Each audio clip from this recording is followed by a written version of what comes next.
Bonjour à toi. Dans cette petite vidéo, laisse-moi te montrer la voix de... Ce n'est pas une défaillance de votre écran. N'essayez donc pas de régler l'image. Nous maîtrisons à présent toute retransmission.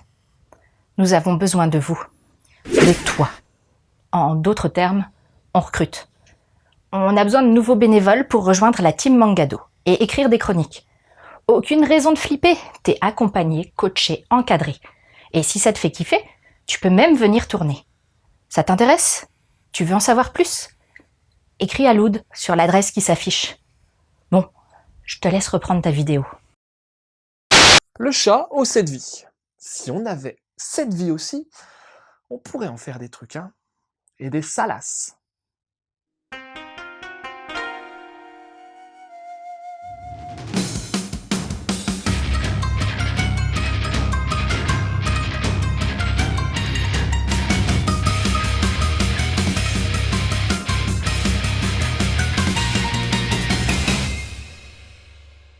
Deux chats errants plutôt jeunes, Machi, le blanc à tigrure, et Nanao, le noir et blanc au collier à clochette. Ils font tant bien que mal leur vie à Tokyo, profitant des rayons de soleil pour se réchauffer, ou des tables, comme ils appellent les endroits où ils trouvent de la nourriture laissée intentionnellement ou non par les humains. Mais aussi, il y a le froid, le vent cinglant, les voitures et d'autres dangers qui les guettent à tout instant, eux et toute la bande des matous errants du quartier. On rencontre également Yoshino, une jeune femme fraîchement installée dans le coin avec son petit frère. Elle réouvre un bain public à l'abandon pour le plaisir des vieux de la vieille du quartier. Ce petit monde va bien évidemment se rencontrer parce que quoi de mieux qu'une salle de chaudière comme lieu de dodo pour deux chats frigorifiés, hein? Le problème, c'est que Yoshino craint les chats, alors que son petit frère, lui, il les adore. Bref, de fil en aiguille, le petit Nanao et Yoshino vont s'apercevoir que quelque chose les lie profondément. Mais ça, je te dirai pas ce que c'est. T'as qu'à aller le découvrir.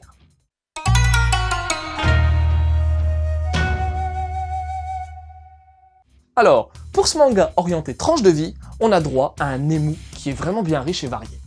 Beaucoup de mises en case différentes, des diagonales et autres vignettes imbriquées ou persos qui dépassent des limites ponctuent les planches. Les angles de vue sont pas en reste. On passe de gros plans à des contre-plongées ou bien des plans en oblique selon les situations.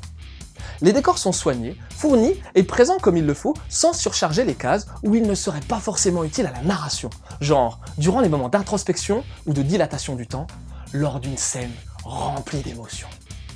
Tu l'as senti là l'émotion? Le design des chats bénéficie bien évidemment d'une grande attention, et ils présentent chacun des caractéristiques différentes, même si pour le moment, hormis les deux protagonistes, on voit essentiellement juste un autre matou identifiable pour l'histoire. Leurs attitudes se veulent réalistes dans les postures et gestes de vie classiques, mais l'auteur exacerbe tout ça lors des passages humoristiques ou bien pour coller aux paroles et aux émotions des félins. Les persos humains ont des traits doux, fins, et possèdent une belle expressivité dans leurs yeux. La couverture colorée, typée aquarelle, est vraiment sympa et reste identique à l'original. On retrouve la première page dans ce style, en papier glacé. Les éditions Glénat t'offrent en plus une planche d'autocollant mignon comme tout avec ce premier tome, à coller où tu veux. Vraiment où tu veux.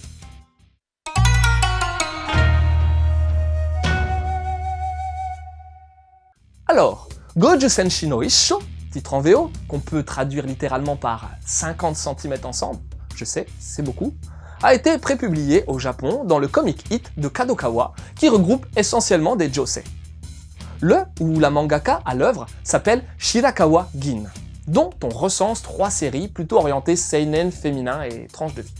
Mais les deux précédentes, de 2005 et 2014, n'ont pas été éditées en France. On est donc face à un manga tranche de vie, autant côté chat que côté humain. D'un côté, l'auteur dresse un portrait des chats de rue, romancé bien entendu, mais pas forcément enjolivé, car on est rapidement face à ce qui attend bon nombre de chats dits libres, c'est-à-dire la mort, causée par une voiture, et ça, dans l'indifférence générale. Et si avec ça, mais non, parce que les dangers sont multiples, et pas forcément involontaires, surtout quand ça vient d'humains vraiment mal intentionnés. Bande de connards. Sans compter les difficultés à trouver de la nourriture ou un abri, car désormais, c'est quasi un délit de nourrir des chats dans la rue, eh ouais. L'auteur met en scène la défiance des chats vis-à-vis des humains et en même temps, leur manière de profiter de la gentillesse de certains, qu'ils vont juger ne pas être dangereux, genre quand ils vont câliner les jambes d'un couple pour taxer un peu de brioche. On ignore encore le passé de Machi à la fin de ce volume. Par contre, on apprend l'histoire de Nanao qui, lui, a connu les joies d'un maître aimant, et en porte d'ailleurs encore le signe visible avec son collier, ce qui constitue une source de moquerie chez les autres matous. On se pose ainsi la question de la liberté, avec le contraste entre un chat errant, abandonné ou né dans la rue, libre, certes, mais en danger perpétuel, et un chat de famille enfermé, mais qui est en sécurité et ne se soucie de rien. Et d'un autre côté, on voit cette jeune femme, Yoshino, dont on découvre que sa jeune existence est, elle aussi, déjà marquée par la mort. Alors le chat aux 7 vies a un énième manga de chat? Non, je pense pas. C'est un peu plus que ça. Et comme c'est en 3 tomes finis, raison de plus pour s'y plonger. Et pour aller avec ce manga, je te dirais bien d'aller voir Kuro a un cœur de chat, où Kuro et Chinko, 2 chatons, sont recueillis par un vieux monsieur. Mais ils continuent toujours leur vadrouille dans le quartier, spectateurs ainsi de la dure vie des autres chats des rues. Je suis un chat, adaptation du roman de Sosuke Natsume, où sont dépeints différents personnages vus par le regard d'un chat. Un one-shot drôle et profond. Et puis Terre de rêve, ou bien la plus récente édition s'appelant Nos compagnons de Taniguchi, qui cristallise, toujours de manière juste et poétique, le rapport qui unit humains et animaux jusque dans la mort.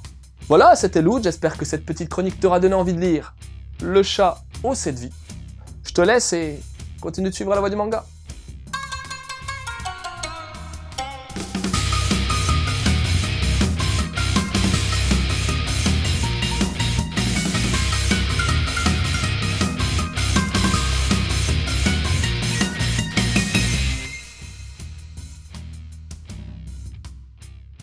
Alors, 7 vies.